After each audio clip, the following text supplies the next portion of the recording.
My name is Esme the Witch. You're joining me in Marwell Hall, and today we're going to read a spooky story.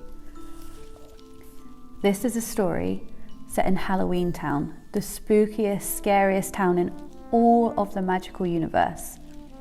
Now, Halloween Town is the home of some very spooky, scary creatures.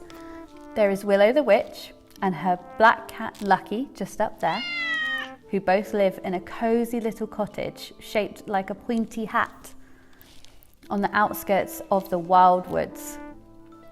There was her best friend, Milo the monster, a big pink fluffy creature who liked nothing more than visiting Willow's cottage and helping her brew up all manner of potions and the occasional cup of tea. There were many other residents of Halloween Town too. Stephen the spider, Gwen the ghost, Sebastian the skeleton. Everyone loved Willow. She was well known to be the kindest person in Halloween Town, always keen to do anything she could do to help her friends. One morning, Milo the monster went to visit Willow in her cottage. She had promised to show how she could make a potion to make someone fly.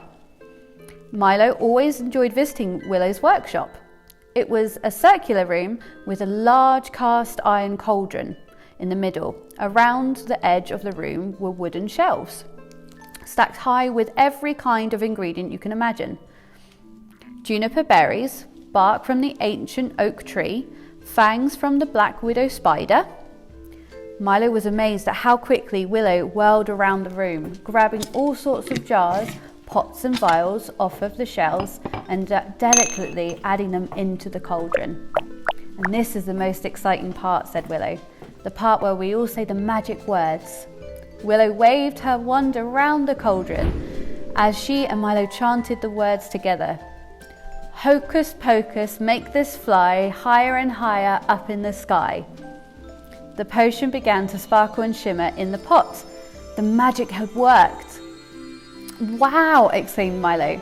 That's amazing, Willow. Thank you for showing me. You're very welcome, Milo. Do you fancy a cup of pumpkin soup? I'm starving.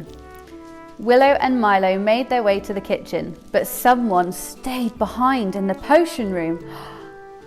It was Lucky, Willow's cat. Lucky saw the potion bubbling in the cauldron and she jumped up onto the nearby table to look inside. The thirsty cat leant into the cauldron and took a big slurp of the potion.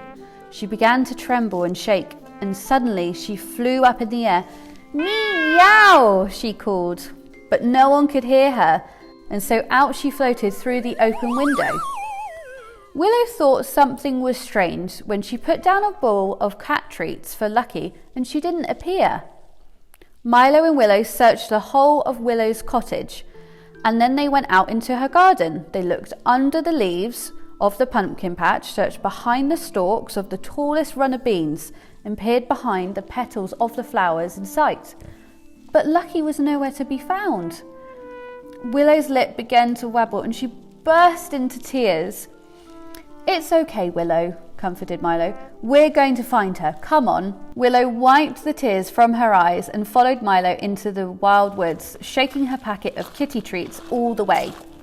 The woods were dark and the wind made a whistling sound as it blew through the leaves. They heard a noise. Maybe it's Lucky, exclaimed Willow, looking around and shaking her bag of treats. But it wasn't. It was Stephen, a little spider, and one of Willow's best friends. When Milo and Willow told Stephen what had happened, he jumped down off his half-finished web and perched himself on Willow's shoulder.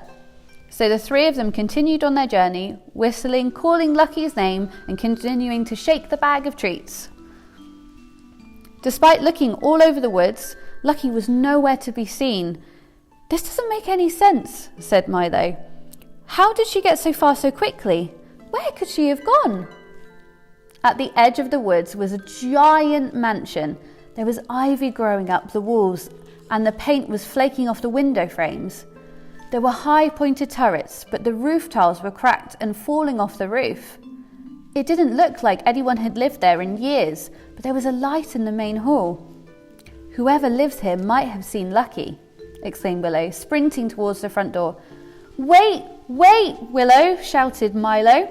This place is creepy." However, Willow had already knocked on the door. Bang, bang, bang. The noise echoed in the silence. Nothing happened. Suddenly, the door flung open, making the most horrible creaking sound as it went. But the sight behind the door wasn't scary at all. It was Sebastian the skeleton and Gwen the ghost. Willow and Milo were confused. What on earth were Sebastian and Gwen doing in such an old, run-down mansion? "We bought it!" cried Gwen in excitement, "and we're getting it ready for a grand Halloween ball for the whole town."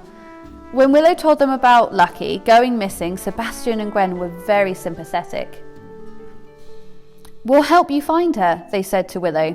Even though Gwen and Sebastian were really busy preparing for their party, it didn't matter. They just wanted to help their friend find her beloved cat. The group eventually reached the centre of Halloween Town. Ghosts and skeletons, vampires and werewolves, witches and monsters all filled the town centre. Some were enjoying a glass of pumpkin juice and a cookie in the residents' favourite cafe, spooky snacks and bewitching brews. Others were gathered around the window of the cauldron shop, looking at the latest cauldron on sale. However, the biggest crowd was gathered around a tree at the centre of the square. "I wonder what they're all doing," whispered Gwen. The group approached the tree, but they still couldn't see what everyone was looking at. "Excuse me," said Milo to Victor the vampire, one of the residents staring up at the tree. "What's going on?" "Oh, a cat is stuck at the top of the tree, but no one knows how to get it down," Victor replied. Sure enough, holding on tightly to the highest branch at the top of the tree was a little tiny black cat. The poor thing was shaking and meowing. She was terrified. "Lucky!" Willow shouted joyfully. The cat, looking down, saw Willow and replied with a really timid meow. "She must have taken a sip of your levitation potion whilst we were eating our pumpkin soup," explained Milo. Willow was hardly listening to Milo. She had already jumped onto her broomstick and was halfway up the tree to rescue her beloved cat. However, no sooner had she brought the cat back to the ground than Lucky was floating off again, back towards the top of the tree. "The potion, Willow," said Milo.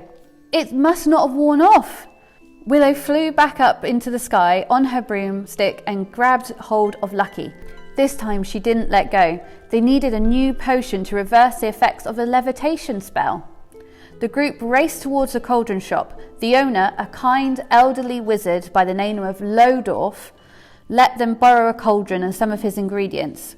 Milo kept a tight hold of the cat whilst Willow frantically prepared the necessary ingredients and added them to the cauldron.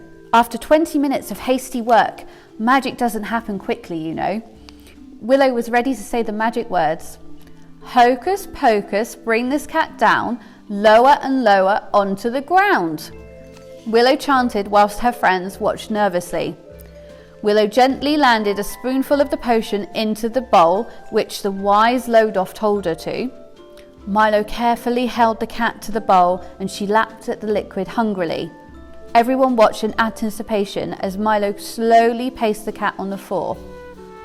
Sebastian, Stephen, Gwen and of course Willow were all ready to catch the cat if she flew off again. But she didn't. She sat on the floor and she meowed impatiently.